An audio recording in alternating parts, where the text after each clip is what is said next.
یعنی چینلز کی خواہش ہوتی ہے کہ لوگ پتھر کے ہو جائیں اور انسانی جانوں کی ضیاع کی خبروں کو ایسے دیکھیں جیسے کہ ان کے ملک کے کسی کونے میں چند مچھر مکھیاں دھماکے سے مر گئے ہوں۔ کیا آپ اسے انسانی رویہ کہیں گے؟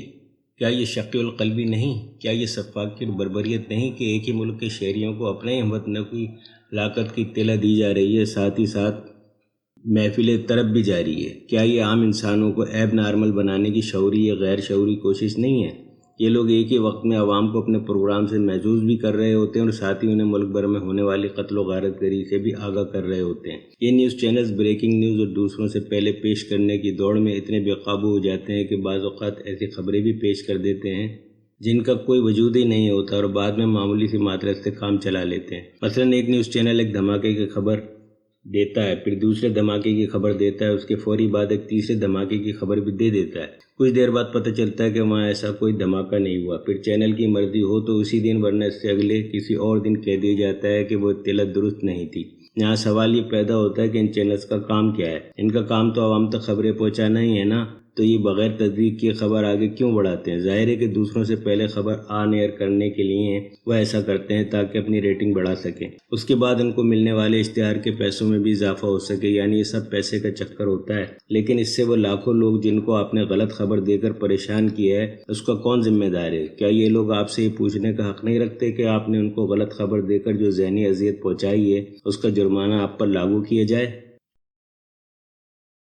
کیا یہ جرم نہیں کہ آپ کسی جگہ پر دھماکے کی اطلاع دیں اور اس جگہ اس وقت ہزاروں افراد موجود ہوں اور ان کے گھر والے آپ کی یہ خبر دیکھیں اور اپنے پیاروں کی زندگیوں اور ان کی خیریت معلوم ہونے تک ایک ایک پل اذیت ناک سولی پر لٹکے رہیں، محض اس وجہ سے کہ آپ نے ان کو ایک غلط اطلاع پہنچائی جس کا کوئی وجود ہی نہیں تھا؟ کیا یہ خالصتاً بدعنوانی اور دھوکہ دہی نہیں ہے؟ آخر اس جرم کی کوئی سزا کیوں نہیں ہے؟ ہر وہ شخص جو اپنے کاروبار سے پیسے کماتا ہے وہ کسی نہ کسی قانون و ضابطے کا پابند بھی ہوتا ہے، تو کیا خبروں کے کاروبار سے وابستہ لوگوں کے لیے کوئی قاعدہ قانون نہیں ہے؟ کیا ان کے احتساب کا کوئی قانون نہیں بنایا جا سکتا؟ یہ تو محض ایک مثال ہے، ورنہ تو ہر روز ٹی وی پر خبروں کی جو پٹیاں چلائی جاتی ہیں ان میں اکثر ایسی ہوتی ہیں جن کی تصدیق مشکل ہوتی ہے۔ جب کوئی اہم خود ساختہ خبر نہیں ملتی تو یہ چینلز پٹی کی جگہ بھرنے کے لیے ایک ہی جملہ مسلسل چلاتے رہتے ہیں، بعض دفعہ ابھی جملہ ختم بھی نہیں ہونے پاتا کہ اسکرین کی شروع میں پھر نمودار ہونا شروع ہو جاتا ہے۔ اگر کوئی شخص ایک ہی بات کی 2 بار سے 12 تکرار کرے تو وہ بات سننے والے کو گھراں گزرنے لگتی ہے۔ تو کیا ٹی وی چینلز اس اصول سے مبرہ ہیں کہ ایک ہی جملہ بار بار مسلسل درجنوں بار ناظرین کی بصارت کے سامنے لاتے رہیں، محض اس لیے کہ ناظرین بے بس ہوتے ہیں، وہ کوئی احتجاج کرنے کی پوزیشن میں بھی نہیں ہوتے؟ ہر ٹی وی چینل اپنے صارف کی جیب سے رقم حاصل کر کے ہی اپنا وجود برقرار رکھتا ہے، تو کیا اس کی بصارت و سماعت کے حقوق کا تحفظ اس پر فرض نہیں؟ کیا اس طرح کی بے ترتیب اور بے ڈھنگی نشریات کو عالمی معیار کی نشریات قرار دیا جا سکتا ہے جو لوگوں کی سماعت و بصارت پر گراں گزرے؟ اکثر چینلز پر ایک دفعہ کوئی پٹی چل جائے اس کے بعد وہ پٹی کئی دن تک چلتی رہتی ہے۔ ان میں بعض پٹیاں ایسی بھی ہوتی ہیں جن میں مستقبل کی خبر دی گئی ہوتی ہے، مثلا فلاں چیز کا افتتاح فلاں وقت ہوگا، مگر یہ وقت اس وقت تک فعل ماضی بن چکا ہوتا ہے، مگر چینل کو کئی دن تک اس کی خبر نہیں ہوتی، جس سے ان نیوز چینلز کی لاپرواہی اور غیر معیاری کارکردگی ظاہر ہوتی ہے۔ ان خبروں میں املا اور تحریر کی ایسی غلطیاں ہوتی ہیں کہ دیکھا کرے کوئی، بعض اوقات تو ان کا مفہوم سمجھنا بھی دشوار ہوتا ہے۔ کیا یہ قوم کے نونہالوں اور نوجوانوں کی زبان خراب کرنے اور لاکھوں کروڑوں لوگوں کی دل آزاری نہیں کہ ان کی زبان غلط سرت لکھی جائے پھر اس پر کوئی معذرت بھی نہ کی جائے؟ ہر روز یہ چینل زبان و بیان کی بے شمار غلطیاں کرتے ہیں، مگر کیا مجال جو کسی نے کبھی معذرت کی ہو؟ کیا یہ پیشہ ورانہ بددیانتی نہیں؟ ٹی وی چینل جو زبان اپنے پروگرام میں پیش کرتے ہیں اس میں تذکیر و تانیث کا بھی کوئی خاص خیال نہیں رکھا جاتا۔ مثلا بعض پیشے ایسے ہیں جو طویل عرصے تک صرف مردوں کے لیے مخصوص رہے، مگر وقت بدلنے کے ساتھ ساتھ اب ان میں خواتین بھی کام کر رہی ہیں، مگر ان کے نام اب بھی وہی لیے جا رہے ہیں جو عرصہ دراز سے چلے آ رہے ہیں، مثلا پولیس مین، ڈاکٹر، کسی کارپوریشن کے چیئرمین، بزنس مین وغیرہ۔ تو کیا اب ضرورت اس بات کی نہیں کہ ان الفاظ اور دیگر ایسے بہت سے الفاظ کو درست کیا جائے اور انہیں صنفی طور پر قابل قبول بنایا جائے؟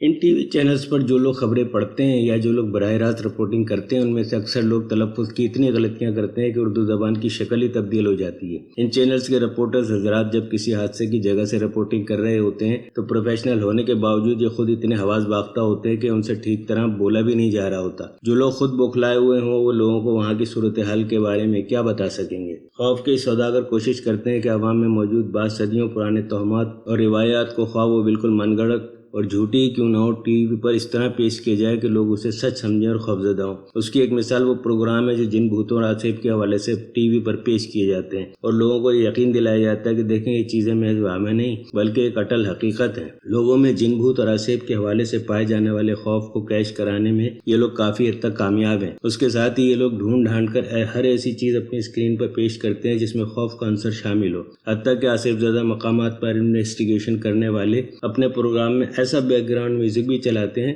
جس کا جن بھوت اور آصف سے دور کبھی واسطہ نہیں ہوتا، لیکن اسے پروگرام کا حصہ بنا کر پیش کیا جاتا ہے اور پروگرام پیش کرنے والے ماہرین آصفی مقامات پر اوور ایکٹنگ کرتے نظر آتے ہیں۔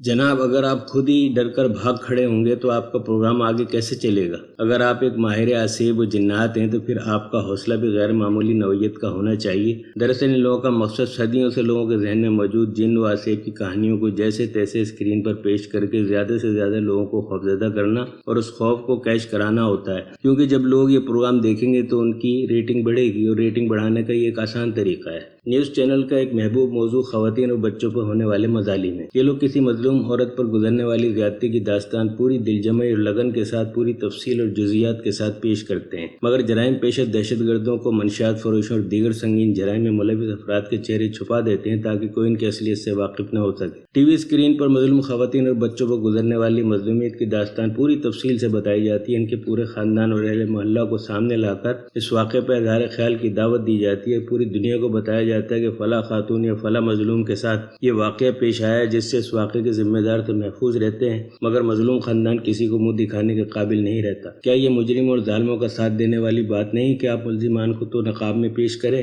لیکن مظلوموں کو سر عام مشتہر و رسوا کریں اور ان پر ہونے والے ظلم کو خوب اچھالیں اور اسے آزادی رائے اور معاشرے میں ہونے والی سرگرمی قرار دیں؟